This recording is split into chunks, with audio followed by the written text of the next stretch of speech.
16세기 천문학자 중에 케플러라는 사람이 있었습니다. 이 케플러는 그 당시에 코페르니쿠스가 이 지동설을 이제 발견하고 난 뒤에 태양을 중심으로 행성들이 원을 그리며 돈다라는 것을 원이 아니고 타원형으로 돈다라는 것을 발견한 사람입니다. 아주 뛰어난 과학자였습니다. 그에게는 친한 불신자 친구가 있었는데 그 친구는 항상 말하기를 태양계란 그 자체의 힘으로 생성되고 유지되고 있는 것이지 누가 만든 것이 아니다라고 이렇게 이야기를 했습니다. 그래서 이 케플러는 그 친구에게 이 모든 우주의 만물이 하나님의 창조물인 것을 어떻게 하면 전해 줄까, 가르쳐 줄까라고 생각하다가 하나 생각을 해서 어떤 것을 계획을 했습니다. 그것은 이 태양계를 모형으로 아주 정말 멋지게 만든 것입니다. 그리고 어느 날 친구를 불러서 이것이 바로 우리 태양계에 있는 행성들이다라고 하는 그러한 실물 모형을 만든 것입니다. 그 친구가 그걸 보면서 굉장히 감탄을 하면서 누가 이렇게 아름답게 만들었냐라고 묻습니다. 그래서 케플러는 아무도 만들지 않고 스스로 생겨난 것이야 라고 얘기를 합니다. 그러니까 그 친구가 얘기하죠. 말도 안 되는 말 하지 마라. 그럴 수 없지 않냐. 누가 만들지 않고 이것이 어떻게 생겨날 수 있냐. 이런 이야기를 합니다. 근데 케플러가 이야기하죠. 이때다 싶어서 이야기합니다. 이봐 친구, 이렇게 작고 보잘것없는 장난감 같은 이것도 만든 사람이 없이 생겨날 수 없다면 이 거대한 우주 만물이 창조주가 없이 어떻게 생겨나고 또 한치의 오차도 없이 어떻게 부딪히지 않고 질서 있게 이 태양계가 유지되고 있겠는가? 하나님이 이 세상을 창조한 거야 라며 전도를 했다라는 일화가 전해지고 있습니다. 이제 오늘부터 우리는 요셉의 인생에 대해서 요셉에 대해서 살펴볼 것입니다. 창세기 37장부터 물론 중간에 야곱의 이야기가 나오지만 이제 요셉의 이야기로 창세기가 마지막까지 가게 됩니다. 자, 이 요셉 이야기의 가장 주된 주제는요, 하나님의 섭리입니다. 이 이야기에서 가장 극명하게 우리에게 보여주는 것이 있다면 바로 하나님의 섭리입니다. 그래서 하나님의 섭리에 대한 이해가 있어야 요셉의 이야기를 우리는 이해할 뿐더러 오늘 우리의 인생도 하나님의 섭리를 이해해야 우리의 인생도 받아들여지고 이해하고 우리의 인생을 어떻게 살아야 되는지를 우리가 발견하게 될 것입니다. 그래서 오늘은 섭리를 중점으로 해서 말씀을 살펴보려고 합니다. 섭리. 자, 섭리란 말을 오늘 젊은 우리 친구들은 별로 쓰지 않고 잘 듣지 못했던 말일 것입니다. 그러나 이전에는 좀 많이 썼던 것 같아요. 섭리의 국어 사전적 의미가 무엇인가? 자, 저기 뭐라고 써져 있습니까? 국어 사전적 의미는 이렇게 돼 있죠. 자연계를 지배하고 있는 원리와 법칙, 이렇게 쓰여져 있습니다.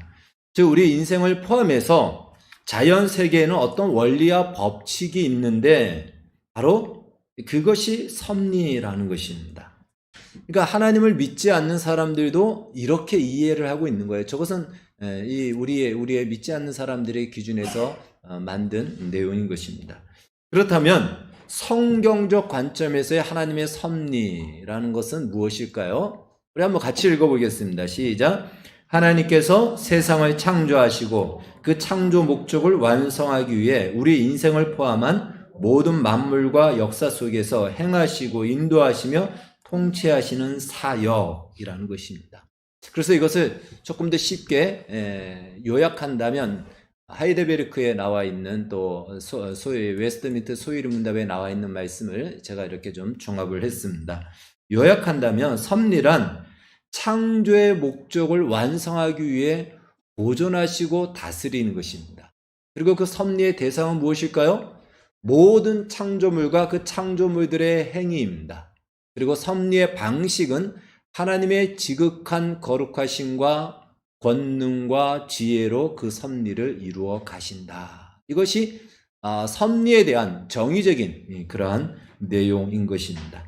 다른 말로 이 세상은 그 어떤 것도 하나님의 섭리 아래 있지 않는 것이 없다라는 것은 즉 어떤 것도 바로 하나님이 허락하고 뜻한 그 방향이 아닌 것으로 흘러가는 것은 하나도 없다라는 것입니다. 하나님의 허락과 하나님의 계획 안에서만 진행되지 그렇지 않은 것은 하나도 없다라는 것이죠. 예수님은 이 사실을 마태복음 10장 29절에서 이렇게 말씀하셨습니다. 참새 한 마리가 두 마리가 한 아사리온에 팔리는 것도 하늘 아버지가 허락하지 않으면 안 되는 것이다. 그러니까 참새 두 마리가 한 아사리온에 팔리는 것도 하나님이 허락하지 않으면 안 된다. 이 미물의 움직임조차도 하나님의 허락 안에서 이루어진다라는 것은 이 모든 우주 삼라만상이 하나님의 허락과 계획 속에서 진행되지 거기서 벗어나 있는 것은 하나도 없다라는 것입니다.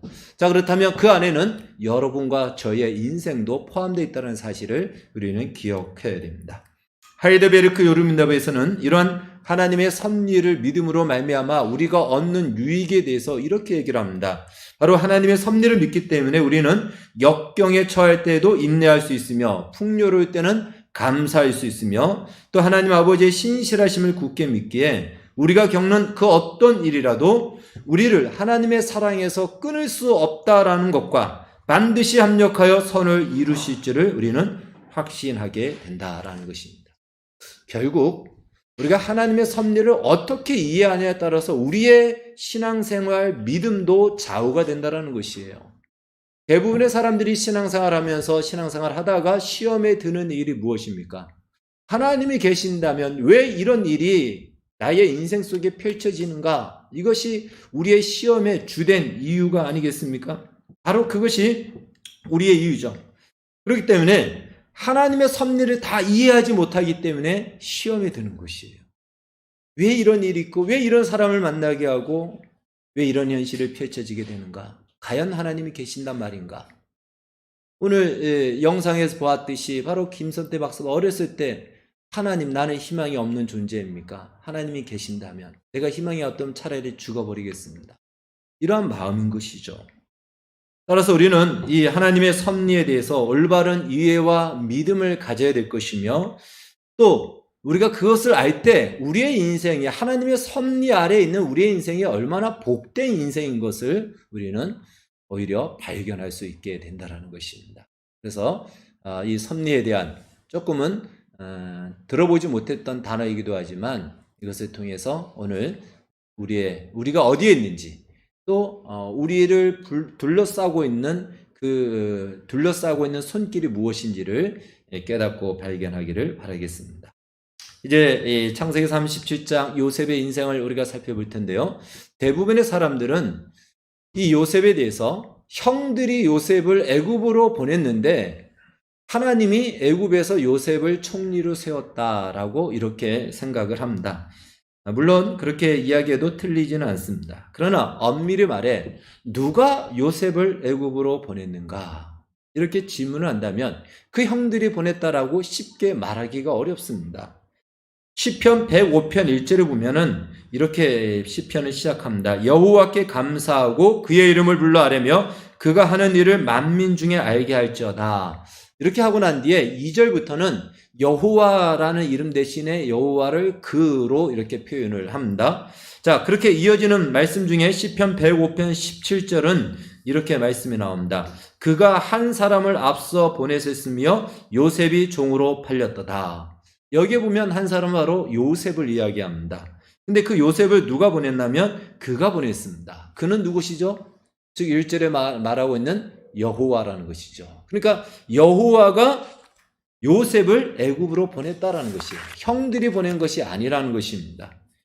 다른 말로 요셉이 애굽에 간 사건은 어쩔 수 없이 어찌어찌 하다가 혹은 어쩌다가 형들이 악한 마음 때문에 요셉이 애굽에 간 것이 아니고 하나님의 작정 속에 있었다라는 것이에요. 하나님의 작정이라는 말 안에는요, 두 가지가 있는데 창조와 섭리가 있습니다. 하나님의 작정에는 하나님이 세상을 창조한 것이고 또 하나님의 작정에는 그 창조한 세상을 하나님이 섭리하신다라는 것입니다. 즉 하나님은 그 작정하심으로 요셉을 애굽에 보내게 된 것이고 그리고 요셉을 나중에 총리를 세움으로 하나님의 섭리와 뜻을 이루신 것이다 라는 것입니다. 자, 그렇다면 이제 그 섭리가 어떻게 나타났는지 정말 하나님이 요셉을 애굽으로 보낸 것인지, 아니면 형들의 악함이 요셉을 애굽으로 보냈는데 하나님이 그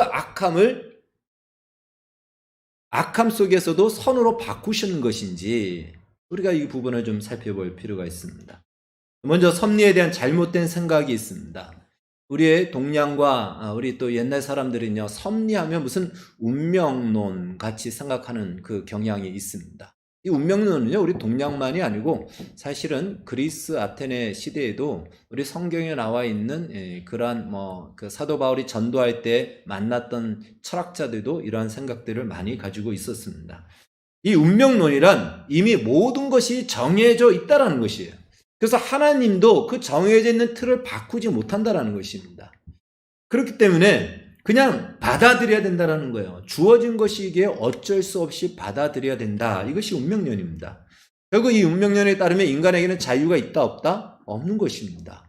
인간이 하는 모든 행동과 모든 이것은 다 정해진 대로 움직인다라는 이런 결론이 나오고요. 또 하나는 누군가가 그걸 정해놨다면 하나님보다 더 큰 존재가 있다라고 이렇게 말하는 것이 되는 것이죠. 그리고 거기에는 그냥 정해진 것뿐이지 거기에는 어떤 가치와 목적이 있는 것이 아니라는 것입니다. 그러나 섭리는 다릅니다. 우리가 섭리를 운명론과 이렇게 헷갈리면 안 되고 그걸 동등하게 생각해서도 안 된다는 것입니다. 섭리란 하나님의 거룩하시고 지고하신 목적을 향해 세상과 우리의 인생과 이 역사 속에 하나님이 개입하여서 활동하시고 인도하시고 통치하여 마침내 창조 목적에 이르게 하시는 하나님의 일하심, 하나님의 경륜이라고 말할 수가 있는 것입니다. 그러니까 이것은 정해져서 그냥 자동적으로 가는 것이 아니고 우리의 자유 속에, 인류의 역사 속에 하나님이 친히 개입하셔서 행동하시고 활동하시고 이끌어가시고 하셔서 원하시는 하나님의 계획한 목적대로 만들어가시고 인도하시고 완성하신다라는 이 의미라는 것입니다. 이제 본문을 보면요, 우리가 읽은 말씀은 18절부터 읽었지만 그 앞에 요셉의 꿈 이야기가 나옵니다. 5절부터 11절은 요셉이 꿈을 꾸고 그 꿈 이야기를 하는 것을 보는데, 요셉은 두 번의 꿈을 꿉니다. 쌍으로 꿈을 꾼 거예요. 이 꿈이 쌍이에요. 다른 나눠져 있는 꿈이 아니고 쌍인 것입니다. 그런데 창세기 41장에 가면 애굽의 바로왕이 꿈을 꾸는데 애굽의 바로왕도 두 번의 쌍 꿈을 꿉니다. 쌍으로 꿈을 꿉니다. 한 번은 풍년 꿈을 꾸고 한 번은 흉년의 꿈을 꾸죠. 그래서 이렇게 이것은요, 뭐 성경에 정해져 있는 말은 아니지만 어떤 똑같은 꿈을 쌍으로 두 번 연속으로 꾼다라고 했을 때는 우리가 그거는 깊이 한번 생각해야 됩니다. 그런 꿈들은 의미가 있는 꿈이다라고 이렇게 예측할 수가 있습니다. 자, 애굽의 바로의 꿈은요, 하나님이 주신 계시였습니다. 그렇기 때문에 이 요셉의 꿈도 그냥 우리가 자다가 꾸는 꿈이 아니고 하나님이 주신 계시의 꿈, 예언적인 꿈이다라고 우리가 생각할 수가 있습니다. 다른 말로 어느 누가 꿈을 꾸고 싶다고 해서 나는 이런 꿈을 꾸고 싶어, 그래서 그날 밤 그런 꿈을 꾸는 경우도 있겠지만 내가 꾸고 싶다고 해서 그렇게 꿈이 펼쳐지지 않는다라는 것이에요. 또 요셉은 이러한 생각이 전혀 없었습니다. 그러니까 자신의 생각과 의도와 상관없이 꿈이 주어졌다라는 이 사실, 이것이 벌써 하나님의 섭리의 시작을 알리는 것입니다. 자, 요셉이 꿈 이야기를 하는 것을 자세히 보면 그가 이제 꿈 이야기를 형들에게 하고 부모님에게 하죠. 그런데 그 꿈 이야기를 자세히 살피면 야곱이 베델에서 꾼 꿈과 비슷한 형식으로 전개되고 있는 것을 볼 수가 있습니다. 여기 보면요, 이런 원어에는 이런 단어가 있습니다. 보라, 희네, 히브리어로 희네라는 감탄사가 있는데 우리 성경에는 이게 번역되어 있지 않습니다. 그래서 그것을 보완하면 다음과 같습니다. 요셉의 꿈입니다. 요셉이 이렇게 얘기합니다. 청하건대 내가 꾼 꿈을 들으시오, 보시오, 이거예요. 희네라는 말이에요. 우리가 밭에서 곡식을 묵더니 그걸 봤다라는 거예요. 희네. 단은 일어서고, 그걸 또 본 거예요. 장면을 보고 희네라고 합니다. 당신의 단은 내 단을 둘러서서 절하더이다. 자, 이제 창세기 28장에 나와 있는 야곱의 꿈입니다. 야곱의 꿈도 꿈의 본주, 내 꿈에 봤다, 희네. 사닥다리가 땅 위에 섰는데 그 꼭대기가 하늘에 닿았고 또 본즉, 또 봤다라는 말이죠. 희내란 말이고, 하나님의 사자가 그 위에서 오르락 내리락 하고 또 본즉 희내, 봤다라는 것이죠. 여호와께서 그 위에 서서. 그래서 이 꿈의 형식 후면은 먼저 배경이 나오고 점차 그 이야기의 핵심이 되는 장면으로 옮겨간다는 것이에요. 똑같은 형식의 꿈이 펼쳐진 것을 보게 됩니다. 그 말은 야곱의 꿈을 우리는 하나님이 주신 예언, 하나님이 주신 어떤 계시로 이해한다라면 이 요셉의 꿈도 하나님이 주신 계시, 예언의 꿈이다라고 볼 수가 있다는 것입니다. 단지 차이점은 창세기 28장에서는 하나님이 직접 말씀하셨다면 이 요셉의 꿈에서는 어떤 하나님이 목적하는 바를 이루어가는 과정을 이 꿈을 통해서 보여주신 것이다. 이런 꿈을 섭리적인 계시의 꿈이다라고 말하는 것입니다. 다시 말해 요셉의 꿈은 정리하면요, 꾸고 싶어서 꾼 것이 아닙니다. 요셉의 의도와 의지로 시작된 것이 아니라는 것이에요. 바로 그 자체가 하나님이 시작하셨다. 자, 이 요셉의 가정의 갈등이 결정적으로 일어나는 것이 바로 요셉의 꿈 때문에 그렇죠. 근데 그 시작이 무엇 때문에? 요셉의 꿈 때문에. 그 꿈을 누가 주었다? 하나님이 주셨다라는 것이에요. 그러니까 이 일은 하나님이 시작하셨다라고 우리가 먼저 정의를 내릴 수가 있습니다. 좀 더 이제 하나님의 섭리가 어떻게 나타났는지를 좀 살펴보도록 하겠습니다. 야곱의 아들들은 세겜에 가서 양을 치고 있었습니다. 세겜 하면 우리가 생각나는 것이 있죠. 창세기 34장의 디나의 그 사건 때문에 아주 좋지 않은 기억이 있습니다. 야곱도 역시 좋지 않은 기억이 있기 때문에 혹시라도 지금이라도 세겜에 있는 주변의 사람들이 이 야곱의 일가를 또 공격하면 어떻게 될까, 이런 불안한 마음이 있죠. 그래서 세겜으로 가서 양을 치고 있는 형들을 안전하게 있는지 요셉에게 심부름을 보냅니다. 그러니까 이 야곱의 의도와 의지는 무엇이죠? 아들들이 세겜에 있는데 그 세겜에서 잘 있는지를 한번 살펴보고 오라고 요셉을 보내는 거예요. 요셉이 심부름으로 세겜에 이르게 됩니다. 그런데 세겜에 가보니까 형들이 없는 것이에요. 보이지가 않습니다. 불안하죠, 요셉도. 진짜 무슨 일이 있는 거 아닌가, 이런 마음이 들죠.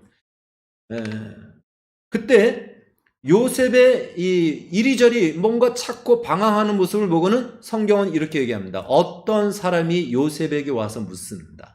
쉽게 말해 무엇 때문에 이렇게 이리저리 방황하느냐, 뭘 찾고 있느냐, 이렇게 묻습니다. 요셉이 묻지 않아요. 어떤 사람이 묻습니다. 그러자 요셉이 자초지종을 이야기하죠. 우리 형들이 어디에 갔는지 혹시 봤으면 좀 알려주십시오라고 자기의 형들의 신상을 이야기했겠죠. 그때 이 어떤 사람이 말하기를 이렇게 얘기합니다. 내가 그들의 말을 들으니 도단으로 가자 하더라라고 그런 답을 줍니다. 그래서 요셉은 도단으로 다시 출발합니다. 이 도단까지는요, 여기서 20km 이상을 또 가야 되는 상당히 먼 거리인 것입니다. 그러니까 이 어떤 사람이 아니었으면 요셉은 도단으로 갈 수도 없었고 형들이 어디에 있는지도 알 수 없었다라는 것입니다. 여기서 우리가 기억해야 될 것은 일단 야곱의 의도, 야곱의 의지, 생각이 좌절이 됐다는 것입니다. 야곱은 세겜의 아들들이 있을 줄 알았는데 세겜에 없어진 거예요. 그러니까 야곱의 생각하고는 지금 달라진 것입니다. 자, 그리고 이 본문에 소개된 어떤 사람은요, 우리가 이 어떤 사람이란 말을 또 어디서 봤습니까? 창세기 32장 야복 강가에서 야곱이 홀로 남았을 때 어떤 사람이 와가지고 야곱과 씨름을 했죠. 그 어떤 사람은 하나님의 사자였죠. 오늘 성경에 나와 있는 어떤 사람도 저는 천사라고 생각합니다. 천사가 알려준 거예요. 이 요셉에게. 그러니까 그 상황 속에서 지금 요셉을 향하여 어떤 이 방향 지시를 하고 있고, 그리고 또 이정표를 지금 가르쳐 주고 있는 것이죠. 이렇게 해서 요셉이 세겜으로만 가려고 했던 요셉이 도단까지 가게 되는 것입니다. 그러니까 이것만으로도 우리가 알 수 있는 것은요, 이 일이, 이 요셉이 애굽으로 간 사건이 사람의 의도대로, 사람의 의지 때문에 간 것이 아니다라는 것을 알 수 있죠. 자, 요셉이 이제 도단에 이르러 형들이 있는 곳을 찾습니다. 그리고 그곳에 가까이 오자 형들이 이러한 모의를 꾸밉니다. 요셉을 죽여 구덩이에 던지고 아버지에게는 짐승이 그를 잡아먹었다라고 하자라고 합니다. 그러면서 그 꿈이 어떻게 되는지 한번 우리가 보자라는 그런 악한 모의를 꾸밉니다. 그러니까 요셉을 죽이고자 하는 것은요, 사실은 우발적으로 그냥 임의적으로 한 것이 아니고 평상시에 요셉을 향한 시기가 꽉 차 있던 것이죠. 그 분노가 가득 차 있다가 기회는 이때다라고 했던 잠재적인 이들의 계획 속에 진행된 것입니다. 그러니까 이것은 굉장히 우발적으로 나타나는 것이지만 겉으로 봤을 때는 그 이면에는 굉장히 의도되었다라는 것이에요. 계획적이었다라는 것입니다. 그 이야기를 듣고 장남 르우벤이 나서서 만류를 합니다. 르우벤이 그들에게 이르되 피를 흘리지 말라. 그리고 광야 그 구덩이에 던지고 손을 그에게 대지 말라 하니 이는 그가 요셉을 그들의 손에서 구출하여 그의 아버지에게로 돌려보내려 함이었더라. 그러니까 처음에 이 형들은 요셉을 죽이려고 했는데 르우벤의 만류를 통해서 죽이지는 않고 옷을 벗긴 채로 구덩이에 던져버립니다. 이런 구덩이는 당시에 물을 저장하기 위해서 만든 구덩이고요. 그래서 구덩이가 약간 이렇게 위에는 좁고 밑으로 넓어지는 구덩이입니다. 그러니까 한번 빠지면요, 혼자서는 나올 수가 없는 구덩이인 것이에요. 그곳에 집어넣은 것입니다. 이 오늘 본문 지금 이 장면에 보면은 두 의도와 두 의지가 나오죠. 처음은 이 많은 형들이 요셉을 죽이려고 하는 의지와 의도가 나옵니다. 근데 르우벤이 만류하여서 죽이지 않습니다. 그러니까 다른 이 형제들의 의도와 의지는 죽이지 않은 것이었고, 르우벤이 개입하여서 르우벤이 그를 죽이지 말고 구덩이에 던지고, 르우벤은 또 하나의 의도를 갖죠. 그를 건져서 아버지에게로 돌려보내야 되겠다. 이런 의지와 마음을 가지고 있는 것입니다. 자, 여기서 우리가 잠깐 지나가면서 하나 살펴볼 것은요, 르우벤이 사실은 아버지에게 가장 불만이 많은 사람이 르우벤이었습니다. 장남이었거든요. 그리고 자기 어머니가 레아였습니다. 그 어머니가 얼마나 이 아버지 야곱으로부터 천대를 받았는지 아주 생생히 보아왔습니다.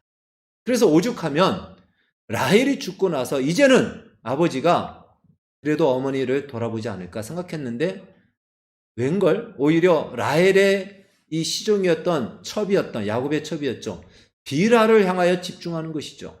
그러니까 이 르우벤이 화가 나니까 어떻게 했죠? 서모인 비라와 동침을 벌입니다. 말도 안 되는 이 이야기, 말도 안 되는 일을 저지른 것이죠. 그러니까 얼마만큼 르우벤의 마음이, 자기 어머니 레아를 향한 마음이 얼마나 마음이 안 됐으면 이렇게까지 한 것이에요. 그럼에도 불구하고 이 행동은 해서는 안 되는 것이었죠. 그랬던 르우벤입니다.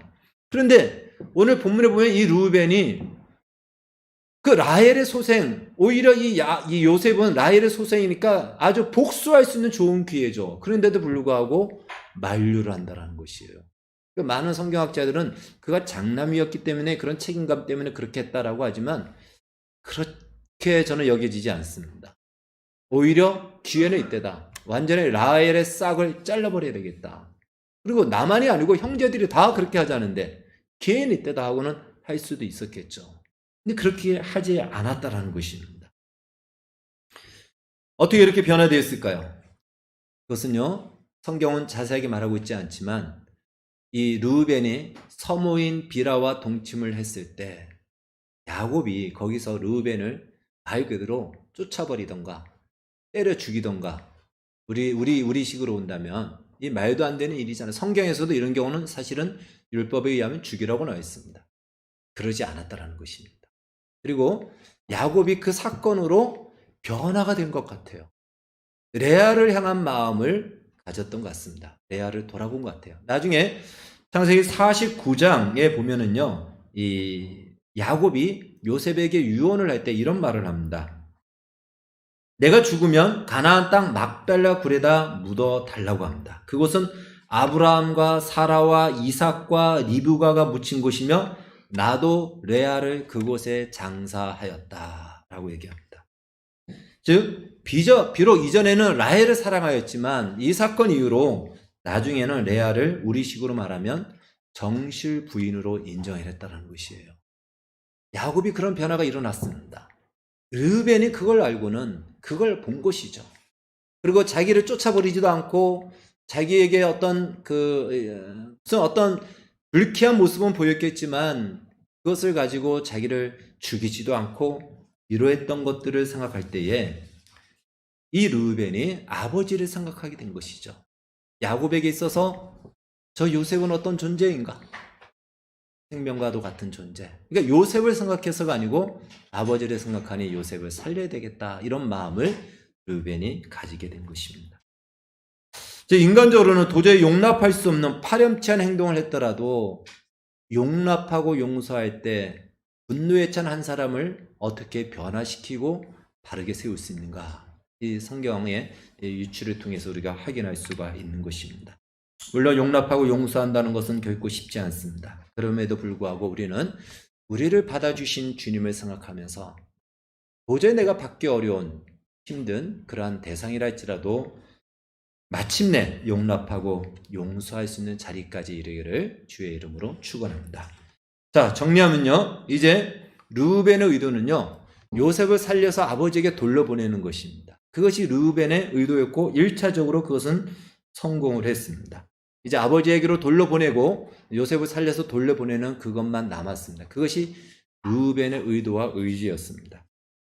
자, 성경은 자세하게 말하고 있지 않지만 오늘 우리가 읽은 말씀 뒤로 보면은 르우벤이 나중에 어디선가 나타납니다. 그러니까 르우벤은 어떤 방법을 모색하기 위해서 잠시 그 자리를 떠난 걸로 우리는 생각할 수가 있습니다. 요셉은 구덩이 안에 있고 나머지 형들은 그 구덩이 밖에서 앉아서 음식을 먹습니다. 그런데 그때 저쪽에서 이스마엘 상인들이 여러 가지 수레에 물건을 싣고 애굽으로 내려가는 무역하기 위해서 장사하기 위해서 내려가는 상인들이 보입니다. 이 근처를 지나가게 돼 있는 것입니다. 그때 유다가 한 가지 제안을 합니다. 유다가 자기 형제에게 이르되 우리가 우리 동생을 죽이고 그의 피를 덮어둔들 무엇이 유익할까? 자, 그를 이스마엘 사람들에게 팔고 그에게 우리 손을 대지 말라. 그는 우리의 동생이 우리의 혈육이니라. 그래서 다른 모든 형제들도 공감을 합니다. 죽이자고 했지만 죽이지는 않고 구덩이에 빠뜨렸습니다. 어떻게 해야 될까 생각을 하고 있었겠죠. 그때 유다가 한 제안을 했고 형제들은 그 제안을 받아들이게 됩니다. 쉽게 말해 굳이 우리 손에 이 피를 묻힐 필요가 있겠느냐. 어차피 저 노예로 팔려가면은 평생 노예를 살던가 아니면 그 노예를 살다가 죽는 경우가 얼마나 많아요. 죽던가 알아서 그렇게 될 것인데 우리가 저 요셉을 죽이지는 말자. 그렇다고 우리가 같이 살 수는 없다. 저 요셉과 아버지 야곱이 이 요셉을 편애하는 그것을 우리가 우리의 눈으로는 보고는 못 살겠다. 그러니 노예로 팔아버리자. 그 말에 같이 공감을 하고 동의를 한 것입니다. 그래서 그를 끌어올려 노예로 팔아버립니다. 은 20냥에 팔아버립니다. 은 20은요, 그 당시 노예 한 명의 값이라고 했습니다. 아마 이때부터 예수님 시대까지는 상당히 오랜 시간이 지나요. 그러나 옛날에는 물가가 그렇게 많이 지금처럼 오르고 그러지 않잖아요. 그래서 이때부터 조금씩 물가가 오른 것 같아요. 예수님 당시에 노예 한 사람의 값이 은 30입니다. 그러니까 가룟 유다가 예수님을 노예의 값으로 파는 거예요. 은 30냥에. 이제 은 20냥부터 해가지고 아마 값이 올랐다 이렇게 볼 수 있겠죠. 그래서 그렇게 팔아버립니다. 그러니까 이 유다의 생각과 의도는 무엇이냐면 요셉이 애굽으로 팔려가면 노예로 살던가 죽을 것이다 라고 그렇게 생각한 것입니다. 잠시 후에 르우벤이 돌아와서는 요셉이 사라진 것을 보고는 르우벤의 의도는 무엇이었죠? 요셉을 올려서 아버지에게로 돌려보내야 되는데 요셉이 사라져 버렸습니다. 그러니까 아이가 없도다 나는 어디로 갈까 하며 탄식을 합니다. 그러니까 르우벤의 의도도 1차는 성공했지만 결론적으로는 실패한 것이죠. 목적한 대로 이루지 못한 것입니다. 또 유다의 의도는요, 노예로 팔면 노예로 살던가 아니면 노예로 평생 살던가 죽을 것이다 라고 생각했습니다. 그런데 창세기 37장 우리가 읽은 말씀 마지막 36절에 보면은 그 미디안 사람들은 그를 애굽에서 바로의 신하 친위 대장 보디발에게 팔았더라 라는 말씀이 나옵니다. 그러니까 노예로 팔리는 것은 1차적으로 맞았습니다. 그런데 그 주인집이 하필 바로의 친위 대장 보디발이었다는 것입니다. 이유를 우리가 계속 살펴보겠지만 결국 보디발의 집에서부터 요셉을 향한 하나님의 역사가 구체적으로 나타나는 것을 보게 됩니다. 다른 말로 유다의 1차적 의도는 성공했지만 그 이유는 유다의 생각과는 달라진다는 것입니다. 말씀을 정리하면 창세기 37장에는요, 여러 사람들의 생각과 의도가 소개됩니다. 제일 먼저 요셉이 꿈을 꿨습니다. 요셉은 자기가 의도하지 않았습니다. 그런데 꿈이 꾸어진 것이에요. 그리고 야곱은 요셉을 보냈습니다. 세겜으로 보냈는데 그 형제들이, 그 아들들이 세겜에 있지 않습니다. 자기 의도가 좌절이 되고 실패하죠. 형제들은 처음에 요셉을 죽이려고 했는데 그 의도가 실패하게 됩니다. 르우벤은 요셉을 아버지에게로 보내려고 했는데 그것도 역시 실패하게 됩니다. 유다는 요셉이 평생 노예로 살던가 죽던가 할 것이다 생각하고 노예를 팔았지만 그것도 결론적으로 실패하게 됩니다. 자, 그렇다면 요셉을 애굽에 보낸 것, 누구의 의도와 의지 때문에 간 것일까요? 형제들의 의도 때문에 간 것일까요? 아닙니다. 금방 말씀대로 여러 명의 사람들의 생각과 의도가 있었지만 그들의 의지대로 된 것이 하나도 없습니다. 결국 요셉을 애굽으로 보낸 것은 하나님이라는 사실입니다.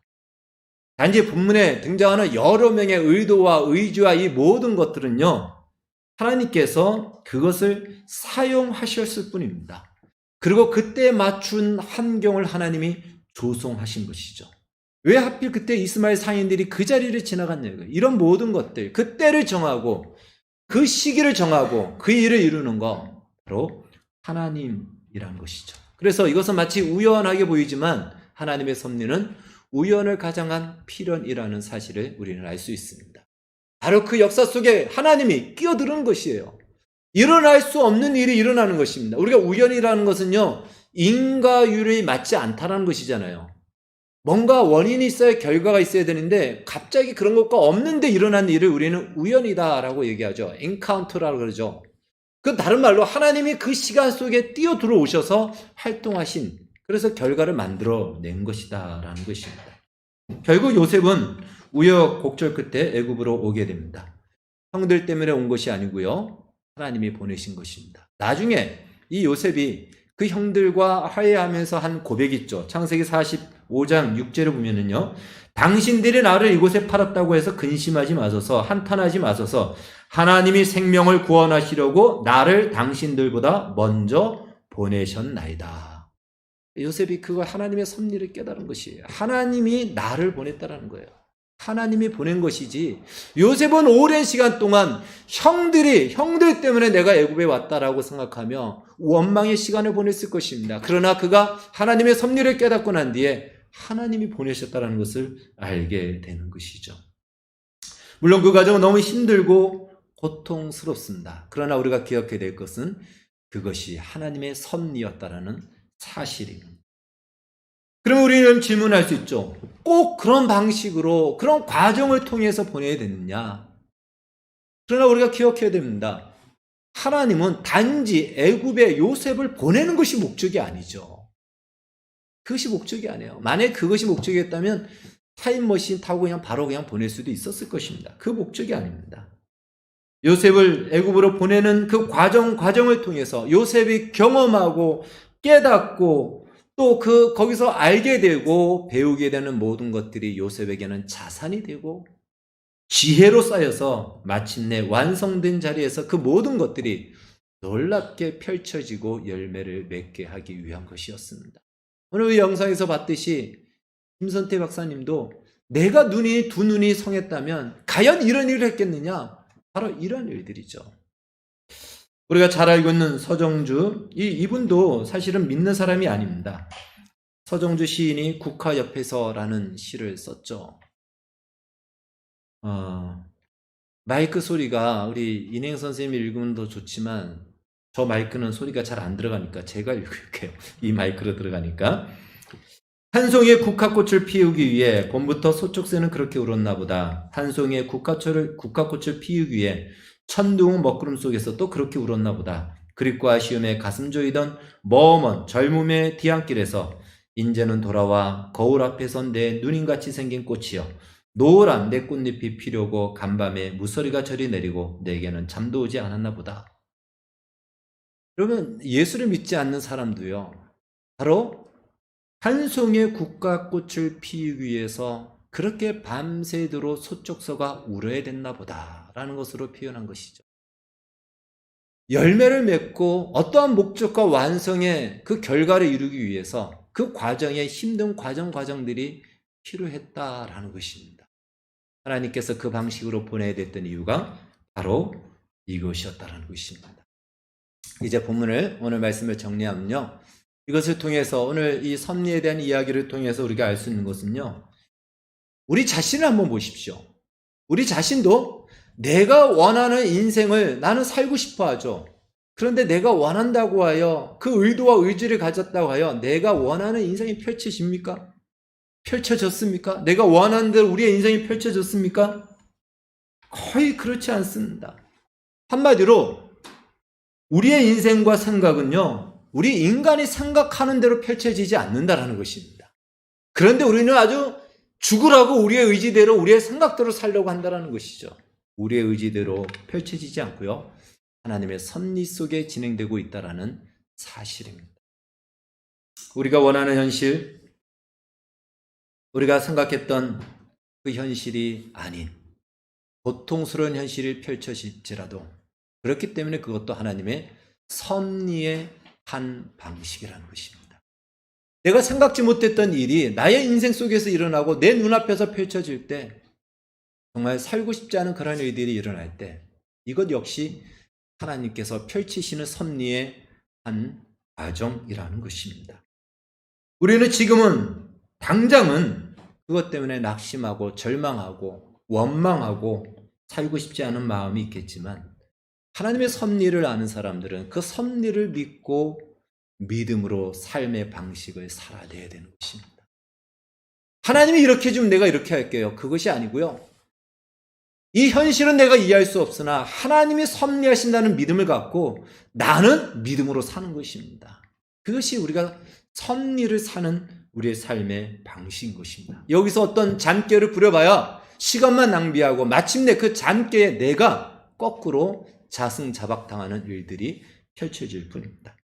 따라서 다시 한번 오늘 본문을 통해 요셉이 애굽으로 내려가는 거 얼핏 보면 형들 때문에 내려간 것 같지만 그래서 너무 고통스럽고 너무 힘들게 가는 것 같지만 그것은 하나님이 보내준 것이며 그 모든 과정이 하나님의 목적과 뜻을 가지고 그 과정을 거치게 하시고 그렇게 섭리하셨다라는 것입니다. 그 과정을 통해서 요셉은 비로소 마침내 하나님의 사람으로 세워진다라는 것입니다. 물론 쉽지 않은 현실입니다. 그러나 우리의 인생, 우리 모두가 하나님의 섭리 안에 있다는 이 믿음을 가지시고 하나님의 섭리를 우리가 살아간다라는 이 마음으로 당장은 내가 원하는 인생이 아니라도 하나님이 이루실 것을 믿고 오늘도 믿음의 방식으로 하나님의 섭리를 살아가는 우리 모두가 되어지기를 주의 이름으로 축원합니다. 기도하겠습니다. 하나님, 요셉을 애굽으로 보내는 이 사건, 사람의 의도와 의지대로 된 것이 아니었음을 성경을 자세히 보니 우리가 알게 되었습니다. 너무 고통스러운 과정이었기에 우리는 그것이 하나님이 보낸 것이 아니라 형들이 보낸 것이다 생각하였지만 하나님이 뜻과 목적 가지고 보내셨고 마침내 그 목적을 이루어 가신 것을 보게 됩니다. 오늘 우리의 현실이 내가 생각하지 않았던 현실이 펼쳐진다 할지라도 여기서 좌절과 절망하지 않고 하나님의 섭리를 믿고 믿음으로 살아갈 수 있는 소망과 용기를 우리에게 주시옵소서. 예수님의 이름으로 기도하옵나이다. 아멘.